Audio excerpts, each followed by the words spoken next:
Hello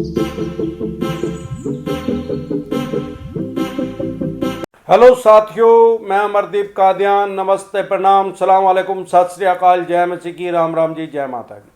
साथियों, आपका स्वागत है मेरे यूट्यूब चैनल डिसेंट एडवाइस में। साथियों, आज हम बात करेंगे Q&A के बारे में। सबसे पहले लेते हैं क्वेश्चन रजनी लखानी। सर, मैं अगर पहले कोर्ट में केस कर दूं बैंक के खिलाफ तो क्या फैसला अपनी फेवर में आ सकता है क्या? तो मैंने इनके कमेंट पे जवाब दिया, भाई किस तरह का आप केस करोगे।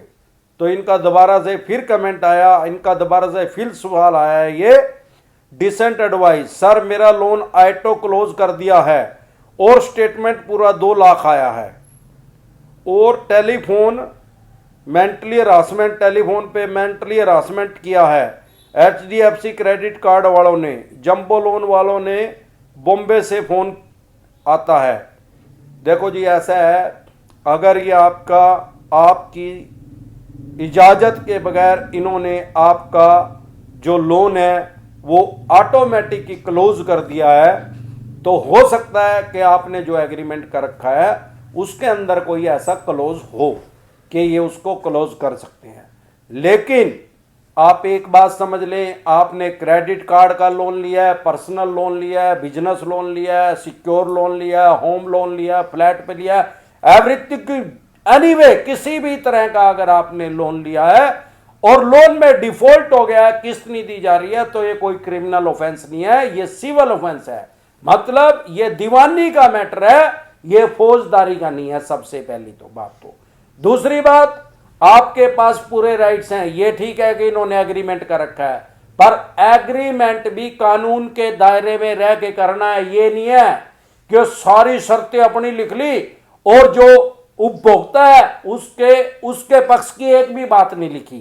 क्योंकि जब माननीय कोर्ट में केस जाता है तो जज साहब को भी पता होता है कि छोटी छोटी इतनी महीन अक्षरों में बातों को लिख देते हैं, वो किसी चश्मे से वो पढ़ी नहीं जाती। उनके लिए तो लेंस ही लगाना पड़ेगा, ना ही उनको कोई पढ़ता, और जो उनको पढ़ ले तो कोई इनसे लोन भी नहीं ले सकता। आप किसी भी तरह का जिंदगी में लोन नहीं ले पाओगे, सिक्योर हो चाहे अनसिक्योर हो। ये तो सारी बातें अपनी फेवर में लिख देते हैं। भाई साहब, ये ऐसा नहीं कर सकते। ये मान लो किसी ने मेरे को लोन दिया और वो कह रहा है, भाई साहब मैं आपकी 31 जनवरी तक का टाइम है, 2021 तक का, और नहीं पैसे दिए तो आपकी मैं टांग तोड़ दूंगा। अब मेरे को पैसे की जरूरत है, मैंने उससे 2 लाख रुपए ले लिए।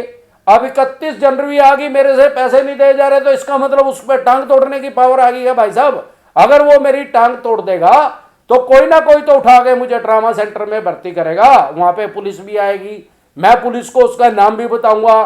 तो इसका मतलब वो एग्रीमेंट लेके आ जाए, भाई साहब इसने तो देखो इसमें लिखा हुआ है, इसने कह रखा था मेरी टांग तोड़ दियो, मैंने इसकी टांग तोड़ दी, तो वो लीगल हो गया? नहीं, उसकी पनिशमेंट उसको मिलेगी।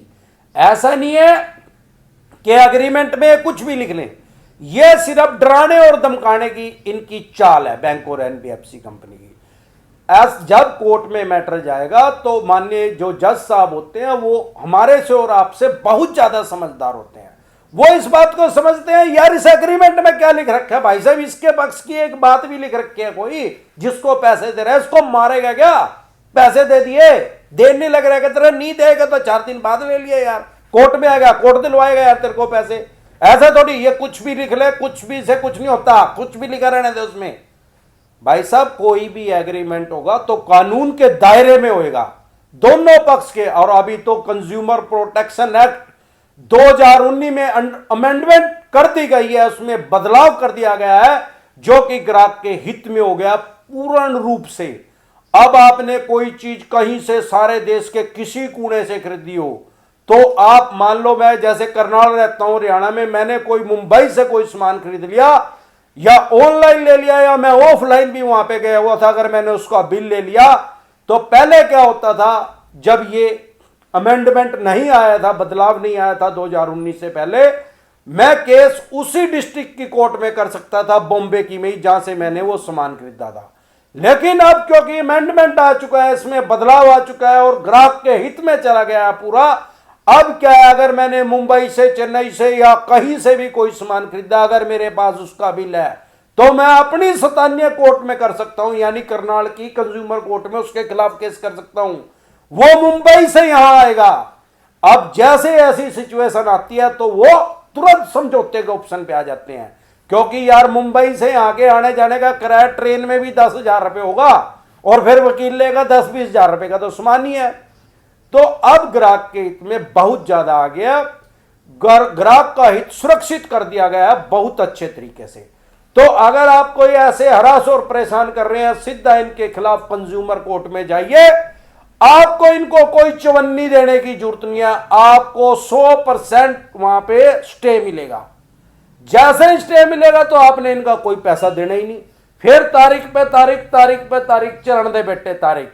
इस कोर्ट से आप हार जाओगे भाई साहब, यही हारेंगे अगर इन्होंने गलत किया है तो।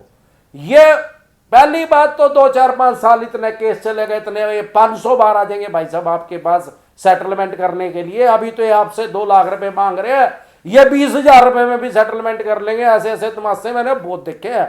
कोशिश करें कि आप इनका पैसा दे दें, क्योंकि ये अपना जो इनका अधिकार है ये भी उसका इस्तेमाल करेंगे जो इनके पास राइट्स है। सबसे पहले तो आपका सिविल खराब कर देंगे, सबसे पहले। दूसरा, आपकी फाइनेंशियल डेथ कर देंगे। फ्यूचर में कोई भी बैंक या एनबीएफसी कंपनी आपको लोन नहीं देगी। ये बातें सारी ध्यान रखें। उसके अलावा ये आपका कुछ नहीं बिगाड़ सकते। अगर आप इस कोर्ट में हार भी गए, सबसे पहले आज की डेट में नियम क्या है कंज्यूमर कोर्ट में केस करने का। पहले कम पैसों का कंज्यूमर कोर्ट में होता था केस, लेकिन अब क्या है 2019 के बाद जो नया अमेंडमेंट आ गया है उसके अकॉर्डिंग अगर आपने कोई भी 1 करोड़ रुपए तक की भी चीज खरीदी है, 0 से लेके 1 करोड़, यानी 1 रुपए से लेके 1 करोड़ रुपए तक का कोई भी डिस्प्यूट है, किसी भी बैंक, एनबीएफसी या किसी भी आदमी के साथ आपका कोई डिस्प्यूट है 1 करोड़ तक का, तो आप कंज्यूमर कोर्ट में जा सकते हैं, बशर्ते कि आपके पास उसका प्रूफ होना चाहिए, उसका बिल होना चाहिए। अब मान लो आप कंज्यूमर कोर्ट में हार गए, डिस्ट्रिक्ट में आपकी जोन सी भी डिस्ट्रिक्ट लगती है, उसके बाद 1 करोड़ से लेके 10 करोड़ तक का जो आप कंज्यूमर कोर्ट में केस करना है वो स्टेट कंज्यूमर कोर्ट में होएगा। अगर आप डिस्ट्रिक्ट से हार गए तो आप उसको स्टेट कंज्यूमर कोर्ट में चैलेंज कर दीजिए। स्टेट कंज्यूमर कोर्ट में भी 5-4 साल लग जाएंगे, वहां भी हार गए तो भाई साहब नेशनल कंज्यूमर कोर्ट में उसको चैलेंज कर दीजिए। नेशनल कंज्यूमर कोर्ट जो है हमारा दिल्ली में है, और जो स्टेट कंज्यूमर कोर्ट होता है वो अलग अलग स्टेट का अलग अलग जगह होता है, वो आपको ऑनलाइन गूगल करके पता लग जाएगा। हमारे यहाँ तो जो स्टेट कंज्यूमर कोर्ट है वो पंचकुला में है, और जो नेशनल कंज्यूमर कोर्ट है वो सारे देश का एक ही जगह है, वो दिल्ली है। तो इस तरह से आपके साथ कोई भी ठगी, बेईमानी, किसी भी तरह से हरास और परेशान कर रहा है, किसी भी लोन में या आपका कोई गलत चीज दे दी है, scooter, motorcycle, car, jeep, truck, बस, कोई भी चीज एनीवे, तो आप उसके खिलाफ उपभोक्ता अदालत में केस कर सकते हैं, जो कि कंज्यूमर प्रोटेक्शन एक्ट 2019 के तहत अब आपको बहुत ज्यादा सहूलियत कर दी गई है, ग्राहक के हित में बहुत ज्यादा हो गया है। तो इस तरह की या किसी भी तरह की कोई भी एडवाइस आपके किसी यार प्यारे रिश्तेदार को चाहिए तो उनके पास ये मेरी वीडियो शेयर करें। आपको कोई दिक्कत परेशानी किसी तरह की आ रही है, किसी तरह की आपको डिसेंट एडवाइस चाहिए तो आप मेरे पास कमेंट करें। ऐसे ही मेरे चैनल पे अपना प्यार बनाए रखें। नमस्कार।